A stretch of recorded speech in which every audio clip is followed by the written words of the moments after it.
Okay, we'll get our meeting started with the Pledge of Allegiance, please. I pledge allegiance to the flag of the United States of America and to the republic for which it stands, one nation, under God, indivisible, with liberty and justice for all. Okay, welcome.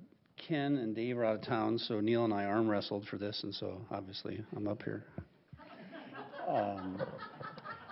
So we need a motion to approve today's agenda.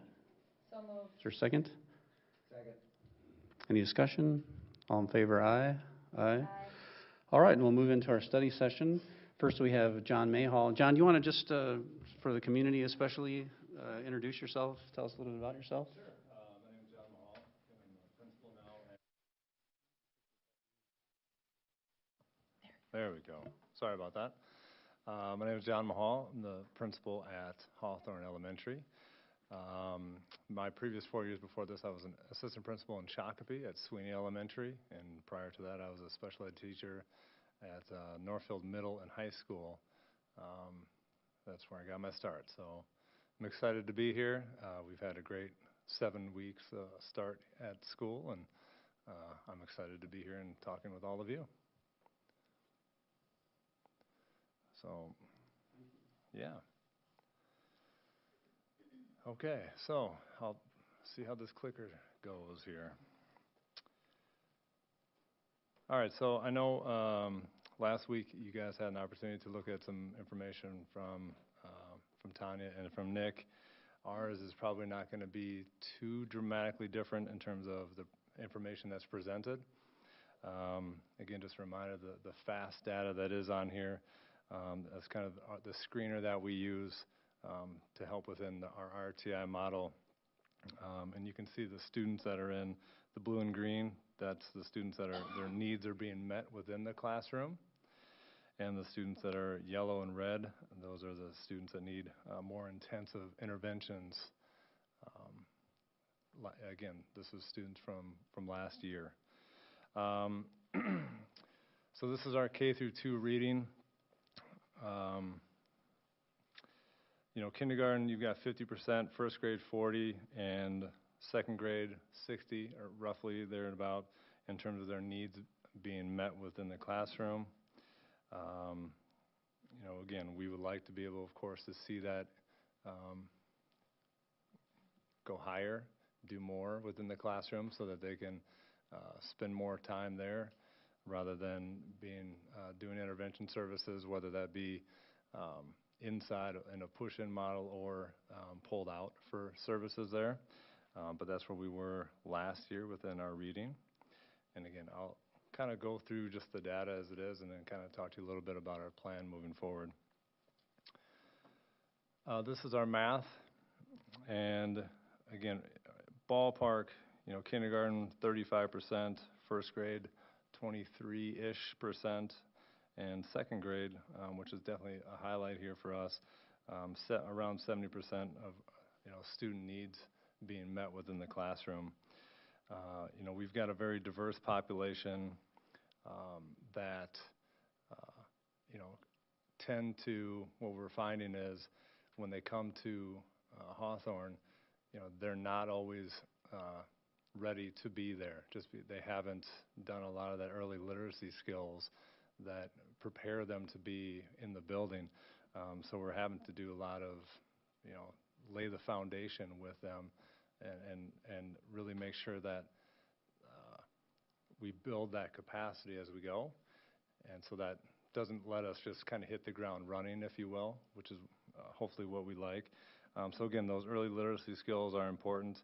I know we've started our really great reading programming, which has been fantastic. I think our teachers are starting to really understand how to use the programming, and hopefully this will fill in quite a few of the gaps and make some of that red hopefully disappear in a year's time.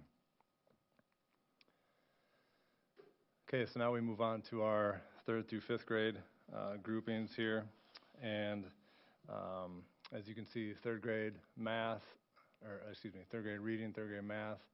3rd grade, the reading seems to be trending down just a bit. Math, kind of down last year. but steady the previous two. Fourth grade seems to be, within their reading, seems to be holding kind of where it is, in that, middle 40 percentage points or so, but of course we need to increase that. Math, it's holding, but again, kind of down last year. Can I interrupt? Yes. Does this chart reflect the performance of a class of students following them from 2016 to 17 to 18? Or is this a description of the fourth grade in 2016 and the fourth grade in 2017? You follow me? Yes. So what I understand is this is the fourth grade from, what would that be, 17, 18. And that's a trend, though, that I've been working on trying to understand, is it just this cohort, or is this just happens to be this time of that part of the year. So I'm definitely looking into how that plays into all of this information, yes. And for clarity, this is not a cohort, 3 years of a cohort. This is fourth grade itself. Correct. Correct. You are Thank correct. Yes. Thank you for that. And here's fifth grade. Again, their reading scores, holding in that low to mid 60s. And then their math last year, it dipped. And that was an initial conversation that I had with the group in terms of, maybe what happened, how to go. And again, they're looking at a lot of the information as well to try and understand, was it just that group that was going through Hawthorne? Was it the test itself? So again, that's conversations that we have just begun at schools to try and understand just those answers. So, all right, I'll go with this first before I just to back up, sorry. To kind of talk to a little bit, because it's hard for me to speak to this previous data because I really wasn't a part of it, other than trying to understand what it means and how I can try to break it down for the grade levels, to understand it and to find out, where are the certain areas that are bigger problems than other, and where are those successes as well, because it's easy to look at all this data and not feel good about what they're doing.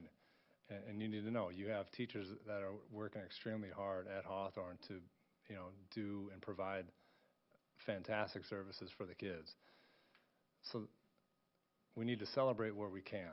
And in coming into this year, we've had conversations as an ILT team, as our BLT teams, the leadership teams within Hawthorne. And we've really broken things down to really try to understand what our goals are, what are our non-negotiables as a building, and who we are in terms of, again, providing those learning opportunities for students. What are we doing? We've kind of done a PLC refresh. I don't want to call it a reboot, but a refresh, because I think some good things were happening. But we needed to, again, break it down to more manageable parts so that everybody's on the same page with what we're trying to do. We're moving forward with more purposeful intervention services, especially in grades 1 and 2, which is where our biggest need was per that data, where we're trying to do kindergarten push-in rather than pull-out services. Again, really great reading. We've had great conversation around what we're doing with our Foursquare writing, and then we're also going to be having a conversation coming up here regarding our guided reading, because from my understanding, the building's been a little bit loose with that, and now we are again tightening up with what we need to do as a building, as a district, so that again we can all be on that same page and know that grade to grade we know the expectations. With math, we're using Chris Quisley quite a bit in all grades, but especially in primary, that K through 2, again, like what you had seen. With math support, with number talks, that's built into grade levels and their actual, within their day, every day, their scheduled times. We are doing professional development within the building to try to increase the engagement for students, to increase the instruction that's happening for our students, using manipulatives to support the material, being more focused in the right work, not just doing work just for the sake of doing it, but we want to be purposeful and do the right work for consistency's sake. Couple more for you. Within PLCs, we've really tried to break down and incorporate more standards. Again, I'm not saying it wasn't happening in the past, but I don't know if it was really brought back to, with everything that they were doing, to really focus on what needs to be taught each and every lesson. How do I see all of this? Well, that's walkthroughs. Me getting out in the classrooms and being purposeful to be in the class and to making sure I'm looking for certain things. Again, the learning targets, how are they being used? What's the engagement looking like with the students? How's technology being used? Just looking for all those little things and having those tough conversations at times with people that need to kind of step up their game and to make sure, again, that we're at a certain level that the board and the school district expects. We kind of reconnected with our responsive classroom in terms of having the morning meeting and all the connections in the morning to show that we have a safe space and kind of all the responsive classroom materials that go through all of that. And again, we have within our ILT, we've laid the groundwork with not only the professional development, but for a 1 year kind of what do we expect for this year, our goal, but then what's year 2, what's year 3 kind of look like, so that we can have a mission and vision for our building that we can all point toward, so that, again, we're all on the same page. We all know that these are collective commitments, and we're going to stick with it for the betterment of our students.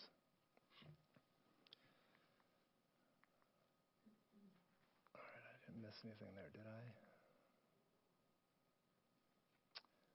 Let's see, this is our overall proficiency for our students there. You're looking at basically, let's see, this is our reading. Thank you. Okay, sorry. Reading looks like about 77% of our students last year made medium to high growth within reading, which is, again, that's a pretty nice number overall. With math, that's 48.1% medium to high growth. And again, that's why we're really focusing a lot of our efforts with, again, our intervention with Chris Quisley, again, being very purposeful with what we're doing to improve this area. And do you have a slide for the growth? Is that the pie chart slide? Yes, it's coming up, I believe. Yep. There we go. Sorry. And, oh yeah, there it was. Sorry, I explained something too early. My mistake. So that's the slide that goes with that.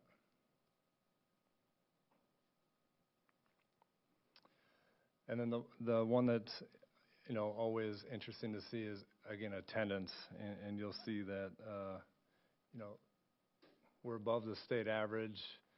We're above even the Albert Lee average in terms of our daily attendance. So attendance really is not a factor or anything that's holding us back from achieving any of the goals that are set forth here. So, but just note too that even though we're happy with this, we know it can get better. We want it to get better. Myself and our school counselor, we meet once a week to kind of go through and update everything within attendance so that we can make sure that we are connecting with families that need to be connected with and try to problem solve so that we can get and have students with us each and every day. So again, overall, you know, I'm disappointed, of course, with the numbers that are there in terms of the percentages. But I am confident in what we are doing and what we are working on as a building is going to improve these scores, you know, within, you know, next time I'm sitting in front of you this time next year, I do feel confident that these scores and numbers will look different and better. And, you know, again, I can tell you, once again, you know, you've got a really hardworking staff at Hawthorne. Feel good about that. We are having conversations and we are doing work that, again, from what I've been told from different people within the building that have not happened in quite some time, and the staff feel supported. They feel like they're able to be in a spot where they can really make some gains within their own craft for the benefit of our students. So I feel, like I said, we're off to a really good start, and I can't wait to see where it goes.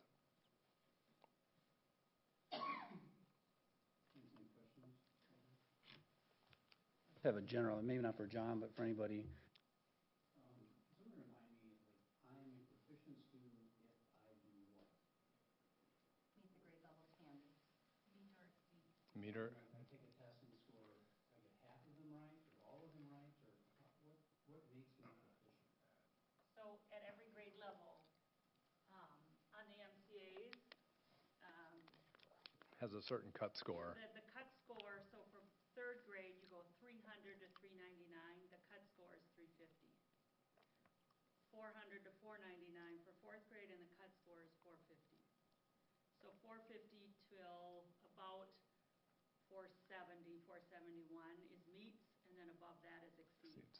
And then below, 449, I want to say to about 440 is meets, and then 440 or below. Or, It's I mean, partial. partially meets, 440 and below does not meet. But the 440 is a number of questions I got right, or what is No, what is Angie knows. There's all kinds of pieces that go into it, so depending on the test, and these tests, now the word escapes my brain here for a second. So these, depending how you did on this question, you may go to this question. It kind of If you do well on self-levels. that question, you may go this route. So it's The more you get right, the more difficult the questions may get, or the more you get wrong. It's adaptive, yes. So not every student takes the same exact test. they start at the same, They start at the same but point. it's adaptive. Yep. So It's just a hard thing to explain to parents and. we can't look at them as educators. We can't stand behind a student and see how they go. And that's a change. The adaptive piece is different. It didn't always used to be adaptive. So you look at scores before, it was kind of everybody took the same pretty much test. Now it's adaptive based on how well they're moving or not. So it's harder to compare past scores to now because of the adaptability. So what we do have, and it came out September 17th, every grade level and every test has what's called a benchmark report. And so they break down the test and tell you, these are the standards that were tested, and here's on average how your kiddos do. And they give us a scatter plot. Yeah. I can't think of the graph, but they give us a graph on how our kids do relative to how we're expected to do based on previous year's scores. Yeah, and that's something that myself and our grades 3, 4, and 5 have started to look at, and looking at those strands. And again, where are the successes, but also where are the challenges? And we've done that over a trend. So we're not just looking at last year's students. We're looking over the last 3 years. Well, you know, this this strand looks like it's been a little weak. What can we do to try and pump it up so that more students can be successful in that area? Well, just piggybacking on that, and then the FAST test for the younger kiddos, that's based on percentile rank, right? Like national percentile rank? I believe you're correct, yes. Okay. And what year did the adaptability come into play? Graduated over the last 3 years. Yeah, over the- They started with one, and then they started with math, and then went to science, or to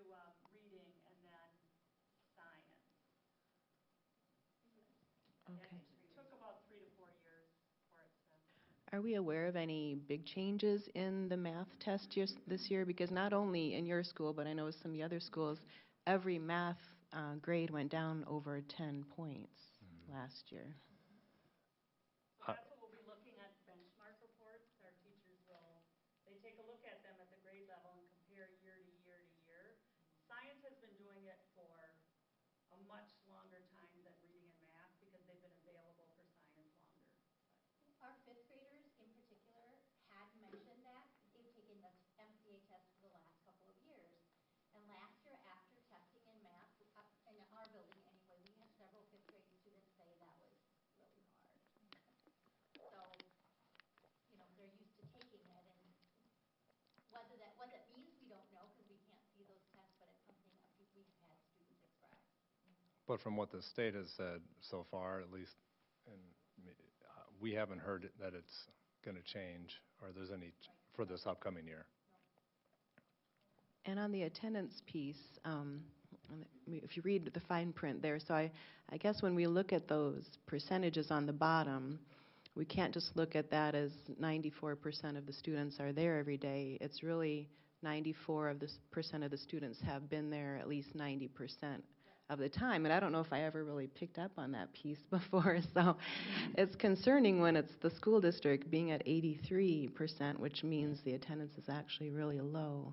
But, so 94 I think is great. Do you find in the other 5.8%, are there like chronic attendance cases, or is it more just kind of across the board low attendance? It's some hit or miss, just with different things going on with different families. But there are definitely some families that, for another reason or another, that, school is not a priority for them. And so we're having to work with them to, again, discuss, why being in school is important, and not only for right now, but for that college and career readiness. Because if you have good, attendance now and gain those foundational skills, hopefully school won't be a big barrier to you moving forward and not being able to achieve what you're capable of. So. And consistent attendance is brand new this year. They've not used this measure before. The national discussion on it is chronic absenteeism. Minnesota has decided they want to be more positive, consistent attendance. So those who are 90% or above. And actually, Hawthorne has some areas in their school that are in the top 5% of the state for attendance. So, and it is all the way up through our ALC, and our ALC, on average, as all ALCs, have low attendance, and so they do skew the number down a little bit. But John School has, in some areas, some of the top in the state.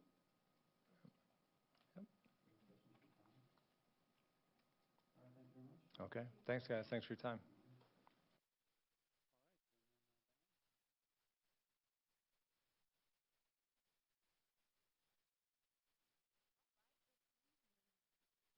There we go. Got this on. Again, I'm Diane Schultz. I'm the principal at Sibley, and I remember the first time I came to Albert Lea. This is the seat I sat in. Oh, so it's good to be here tonight.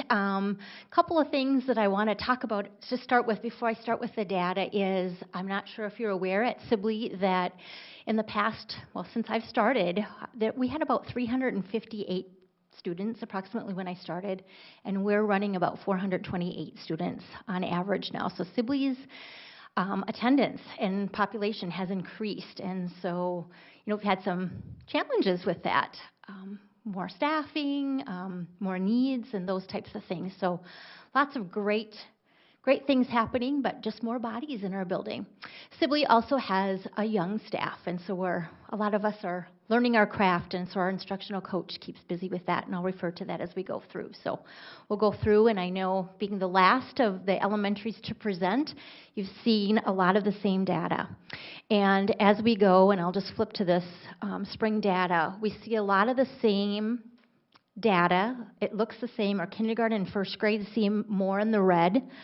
And this summer, our administrative team, we kind of called them, administrative team 1.0, 2.0, 3.0. I don't know what we got up to, like 6.0. We met a lot as an administrative team to talk about what are we seeing across our buildings? How can we be more consistent? And as you look at our data, our kindergarten and first grade across all of them, we're struggling, and we need to look at, is that, what are we doing with that testing, and what are we doing within our classrooms, and how do we make that match? So looking at that across the board, we often see those numbers decline in second grade. Our Sibley's first and second grade in the red is a lot very similar with our data there. And then we look at this. Our kindergarten is lower here. Our first grade went up a little bit, and then second grade went down quite a bit with that red. Last year, we didn't have extra support with intervention, which is okay. We trained our classroom teachers on what are some interventions you can do within your classroom to help with some of these kids that are scoring in those areas. So we trained staff on those things, made sure that our educational assistants and our success coaches were trained to help get some more of that intervention going. Do we have some more work to do? Absolutely. We know that, but we're looking at that data in our primary grades and making sure we're addressing that. And then if we look at third grade, this is our proficiency again.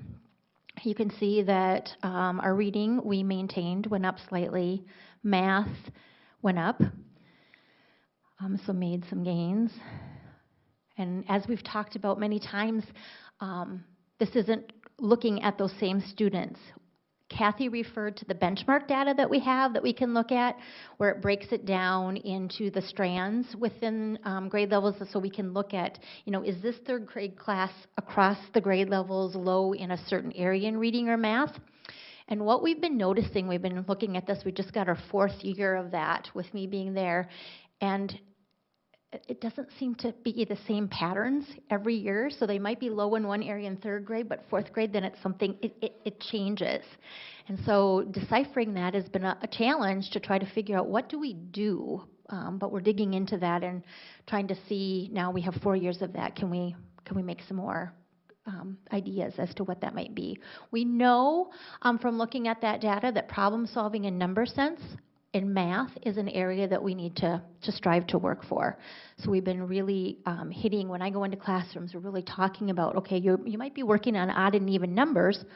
How does that relate to place value in number sense, and how can we go back and make sure that they're understanding how they get that? So just having those rich conversations when I'm meeting with teachers to make sure that we're integrating all of that together, and it's not just skills in isolation, which makes a big difference.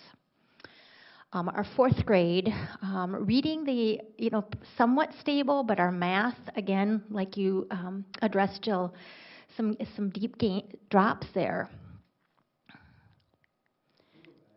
Sure. One more? Okay, yep. So I just want to see if I understand. In 2017, those third graders then are the 2018 Correct. 4th graders? Yes. Go another. Yep. So it's those same kids that went down. Mm-hmm. Which explains the benchmark data that I've talked about. We're trying to say, okay, do we see some trends that they're making? Are they low in one area? Can we address that and work on that? And we're not seeing the similarities carry across with, okay, so third grade, they're 4th graders this year, but the first group there, that 64.9, those kids are 5th graders this year. And we're not always able to see exact areas where they're the same. So we're still digging in, but that's where we're getting into the classrooms and talking about, and even across buildings, what are we making sure, then having Chris Quisley come in and getting in there, what are the things that we're doing across? What is working in some of those buildings? What are we noticing and what are we seeing? And sharing that, not just within our buildings, but cross buildings. And so we found, as administrators, great value in helping each other help our teachers that way. So then 5th grade, no, this is 4th grade still. No, sorry, went too far. That was 4th grade again. No, 5th grade, sorry. No, got finger happy here. So third or fifth grade dropped in reading, but gained in math a little bit. Still not where they were a couple years ago. So then across the building, we saw somewhat of a maintenance, not a huge drop, somewhat in both reading and math. Some of the things that we've addressed with reading, again, I addressed at the beginning here where we have a young staff at Sibley. And for the past couple of years in working with them, one of their biggest challenges, we can test back to see, if kids aren't doing well in comprehension, we'll test back and say, well, comprehension isn't their area of need. Is fluency their area of need? If fluency isn't their area of need, maybe it's phonics. Maybe we have fourth grade students that they have gaps or holes in their phonics, so we'll test back and find that out. Our young teachers are saying they went through the whole language years where phonics wasn't taught. They went through college and didn't have a lot of phonics training, and so they're not feeling truly comfortable teaching some of those phonics to some of our students.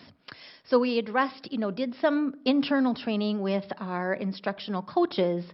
But then this year really looked at, that's why we brought, one of the main reasons for my building has been especially helpful, bringing Julie Seeline in for our phonics training has been a blessing.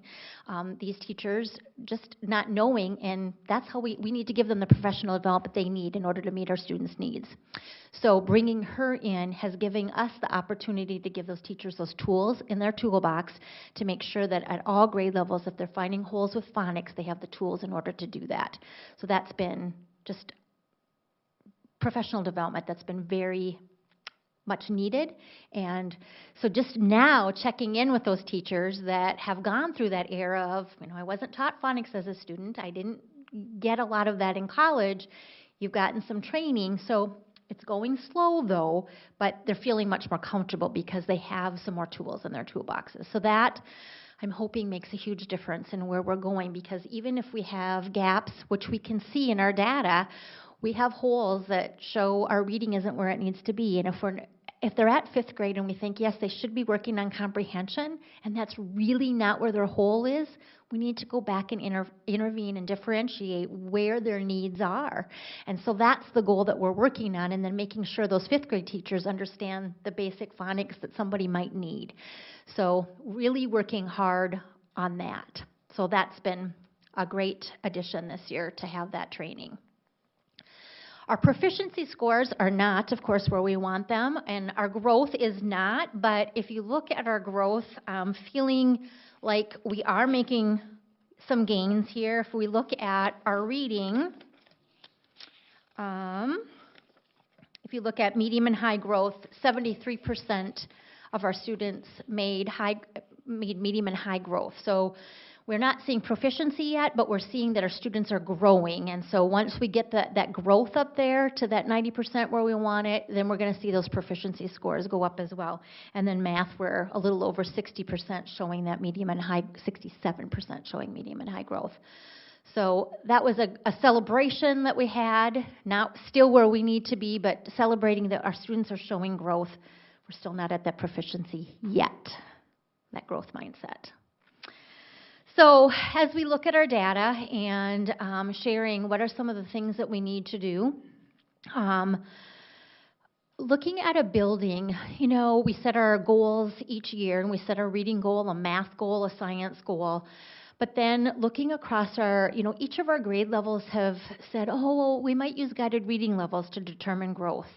Well, we look back at our FAST, that's what we're using in K1, 2, and we're talking as a building of using FAST across the board, so everybody's using that same data. We can compare things, plus it's data that we look at for our benchmarking, and using that as their individual growth plans and team growth plans as well, so we have that consistency. So that's one thing that kind of honing in and clearing up that data that we're looking at versus kind of we were a little scattered. Another thing, and I know the other three principals have talked about this across the board, we're looking at non-negotiables.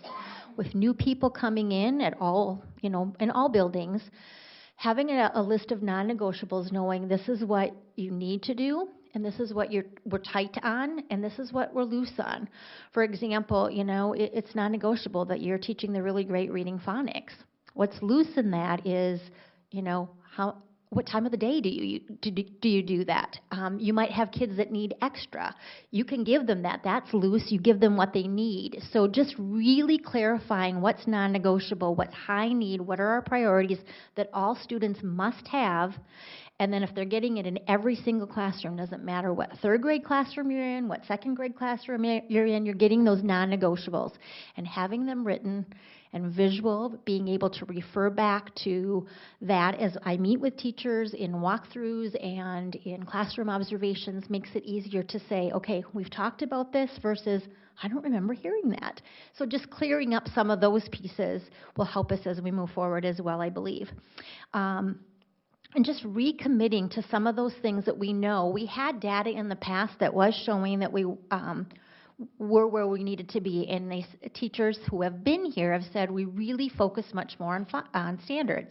So we're really getting our new teachers to dig into those standards as they're coming in and really understanding what they say and spending time on that so that we're not just willy-nilly randomly teaching units that don't apply to that. So making sure we're tightening that up, and that's part of those non-negotiables as well. With our increased attendance and population changing, we're seeing some more, some social emotional needs of students and behaviors as well. So a couple things in the last couple years that we've been trying to look at as well as some of those behavior needs. And we have some incident reports that we're kind of recording. We're in our second year, so we can start to compare some of that data. Looking at, do we have high flyer students that we're continually seeing, or are we seeing across the board, are we having certain issues in our classrooms? Are we having issues in our lunchroom, on the playground, so we can tighten up some of those areas as well. When we're looking at interventions for students, really looking at, are our students struggling with the behavior and academics? And it's really hard if you take both of them and focus on all of them. We have to pinpoint one need, and what research and all the things that we work on, especially when I was in my RTI position in my previous district, we have to get those behaviors and those social emotional needs under control and help them. So in the end, that will affect and increase their academics. So we're seeing an increase in some of those behaviors and some social emotional needs, but really utilizing our social workers and our counselor to hone in and get ideas for that. So teachers have those, and so we're not just always focusing on academics. And of course, if we look at our mission and vision of the district, we want to look at the social, emotional, and the academic needs of our students. So talking about that across the board is great.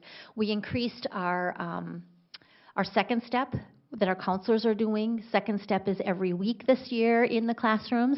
We're moving into anti-bullying month, so our classrooms have started with that, those lessons, as well as we had our all-school meeting once a month. We focus on what is our theme for the month. So focusing this month and modeling anti-bullying, reviewing those expectations and going through that with students. Again, and I know that I've talked about this, we do have an intervention position back, so that intervention position is working with some of those students on some of those needs and getting those extra scoops of phonics that the students might need. And then we've always had Minnesota Reading Corps for a long time, and they have interventions that they work on and train their Minnesota Reading Corps staff on that have been effective for helping our students. So I made sure just going in and retraining our educational assistants again, even if they were trained last year, and our success coaches, so that when they're pushing into classrooms, they can be working with those students and giving them an extra dose of those interventions as well. So we're trying to get those students who are really in those reds and even those yellow zones an extra, they're getting their classroom teacher, getting a scoop with her, maybe with intervention, maybe with special ed or EL, as well as can they get some extra scoops with their educational assistants as well as their success coaches. So just trying to hone in and really focus where are our needs, who are those, looking at our data, who are those students that we need to focus in on.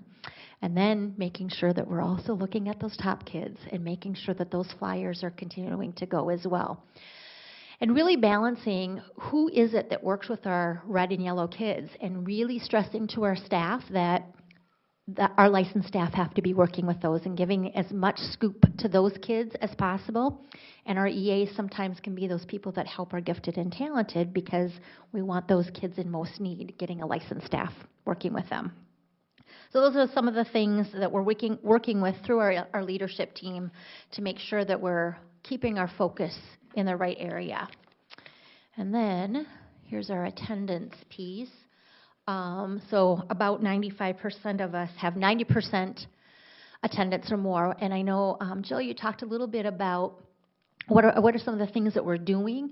I know last year I meet with my social worker and counselor once a week, and we go through and look at those students. And across the, all of our buildings we do this. And once they have so many, if they get 3 unexcused absences, we focused on tardies as well last year. They would get sent a letter, as well as then if they had 5, we would come up with a contract and get those families in. And there are some high flyers that we had over 20, 30, 40 unexcused absences or tardies, and really working with those families. And one of the things, we really worked this hard last year getting that message out to families, and one of the things, we've been in school we're starting our 7th week, our social worker and counselor, we're noticing this year that we're sending out many less letters, and some of our high flyers that we've had that have had in the 20s, 30s, they haven't even gotten letters yet. So keeping our fingers crossed to make sure that, that contact and getting those families in, reiterating, it's so important for them to be here. Just that communication back and forth and saying, not, why aren't you bringing your child to school? What can we do to help? What are your barriers? And sometimes it's, I can't get my kid out of bed.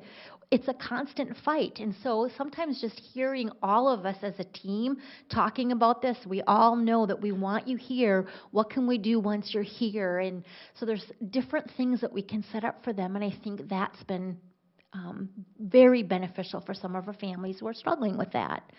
So that's a couple of things that we've done. So what questions do you have for me?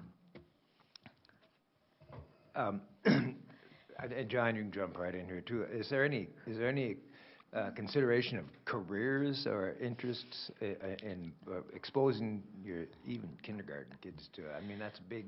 It is. Big, item for a number of us on the school board. Absolutely. It's one thing that we haven't taken on yet in the building. In my previous district, I had a 3rd through 6th grade building, and one of the things that we did talk about was even just letting them know where our teachers went to college, where our paraeducators went to college, and we would bring jerseys or lanyards or banners and have a hallway. And it's funny that you asked this, because I was just thinking about this morning as I was walking down the hallway, and I saw a student with a lanyard, and I'm like, ooh, that'd be cool to get, and even if it's in our lower level where our upper elementary are, but we do need to see that in kindergarten as well. So those are things that are on the horizon in our planning, that kind of focusing where we need to be and adding those things in as we go. But great question. Yeah, you might increase even, a 3rd grader, 2nd grader, their enthusiasm for these core areas if they were exposed to the fact that they need to know these things if they want to be a bricklayer. Yep, and I know some of those careers that are hard to find, we're not finding people in. But I know as teachers are working in some of the writing that we're doing, and some of the stories and in guided reading books that they read, it does address that, and it's talked about, but just not in a more formal way, like we're thinking. Their reading, their math, absolutely. Could be examples of how this particular skill is used in absolutely. And read about vocation. Right. And I'm glad to see that. Seems like you all have gone to the Yogi Berra School of Data half the time and gave it a 90% medal. 94% of the time, and then you're 90. That's interesting. Yeah. Yep. How does staff movement, whether it's in and out of your building or between different grades in your building, affect trying to identify patterns, problem areas, if at all? Right. Well, there's always challenges with change. I think, it's getting everybody on board, again, with how do we make sure that, yes, I have said this for the last couple of years, and that's where we've come with the non-negotiables, having things written and always ensuring that they have a mentor. And there are times with teams, too, they get a cohesiveness going, and sometimes if there's a change in that can affect how a team works together. And so what is it can I do to get in there and help? And Sometimes it's having courageous conversations with personalities and things. Sometimes it's we need to move them based on that, looking at the overlying picture. But change does, there are those challenges that come with it, and we have to talk about it. I think it's things that we talk with the staff. We are new. What do we do? How do we help each other? And I can tell you that we have a staff that, yes, we've had some great changes in the last couple of years with retirements or movement or people just choosing to go to other places. And I have a staff that, what can I do to help someone, whether they're not at a grade level or not? And I think that's important because they take pride in our school, and that helps. So, but of course, there's challenges with that. I'm just thinking on a district level of what's been different in the past couple years or past year. And I think about the early start calendar. The intention was to up test results. We're definitely not seeing that. They're moving the other way. But another thought strikes me now, and that is the snow day policy. And, I can see the reason to try the snow day. Kids can stay at home, do work, and not have to make it up. But I think, especially seeing these drop in scores, I think that will look very different in a poverty home and a non-poverty home. So I think maybe in a non-poverty home, those kids are learning, but I don't know if that always happens in that poverty home because they don't always have the same support, the same accessible informations, devices, all of those things. Do you have any thoughts on that? I think those are great questions to look at as we look at other schools that are trying the e-learning as well. And some of the things that we have done is, we look at those things coming back that we're talking through and making sure those connections back home again, taking that part on as a teacher or an administrator to say, what is it that I can do at home? Do you have things that you need? And making sure that we might be sending some other things home with them, or whether it be not always devices that we have to send home, but some of them we know that they don't have books at home. They might not have utensils and things, or if you're going to do something and it says measure the snow, they might not have those pieces. So ensuring that, the board might go home with most of our students, but what other supplies or additions can we send home with some of those families? So that's one of the ways we're starting to address that, and maybe we can do a better job at that. But I think it's definitely something we should look at and talk about with, other schools too, and what they might be seeing. And are you finding those students are, if they have a question on if they even have the tool to measure, but they're not sure how, are you finding that those students are able to access the help to answer their question? Not yet. I think that we have, all of our teachers have sent the Google numbers out that families can call, and I don't think we're to the point yet that families are making those calls as much as they should be. So it's still something, a work in progress that we need to get better at. And how can we bring those families in? And is that something, with winter weather coming up, we have conferences coming up in October. And last year we spent time talking about those, but what are some additional things this year that when parents come in October that we can address to address some of those issues and making sure that we're hitting hard that number? Please call us, and even letting the students know that you can call that number as well, and that teacher will be available to help answer some of those questions. So I think learning that as we've gone through, how do we help some of those families, and we know we can kind of pinpoint who those families are based on when they return things or what we're seeing from their other work as well. So, but those are good points to increase and gather more information on and educate our parents and families on when they come in. And it's much better to do it one-on-one, in person, versus sending a letter home. That just doesn't work because we know that's a struggle or a barrier for those families as well. And we see good attendance at conferences. Our families are coming in, and bless the soul, having success coaches, they go out of their way to call these families, make arrangements for them to get transportation to get here for those conferences. So, working, when do you work? What time can you come?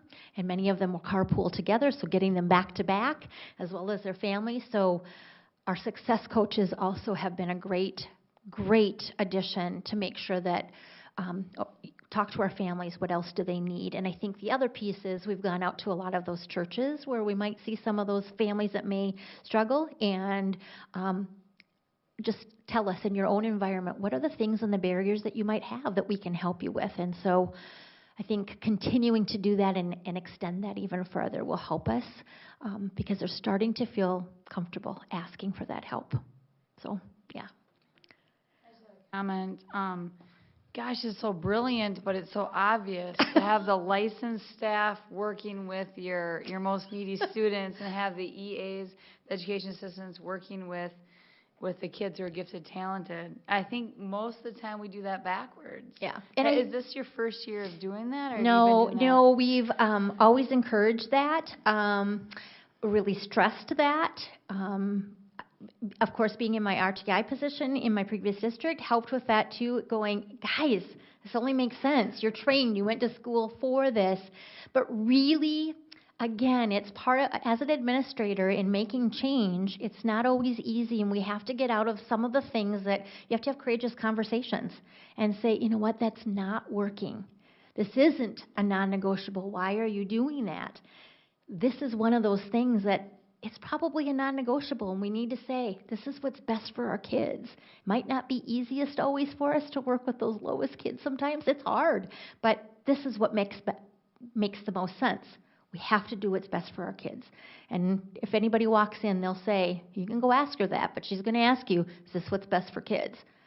That's where we stand. And so we're just holding people accountable to that. So really focusing and making sure it's a non-negotiable this year versus I highly suggest it, you need to do it, but making sure I'm watching for that and holding them accountable to that too. So Yeah, it makes a lot of sense. I think typically we think, oh, that student needs more support, so let's get an extra staff member, like an education assistant, a para, to help work with them. But this model makes much more sense. Yep. Keep the licensed staff with the most needy, and then but then provide what the higher achievers need too.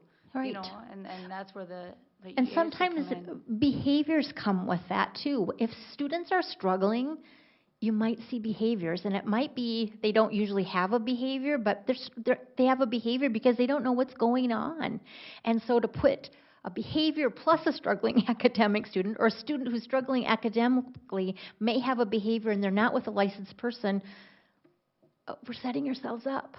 So we're just really thinking about that as we plan.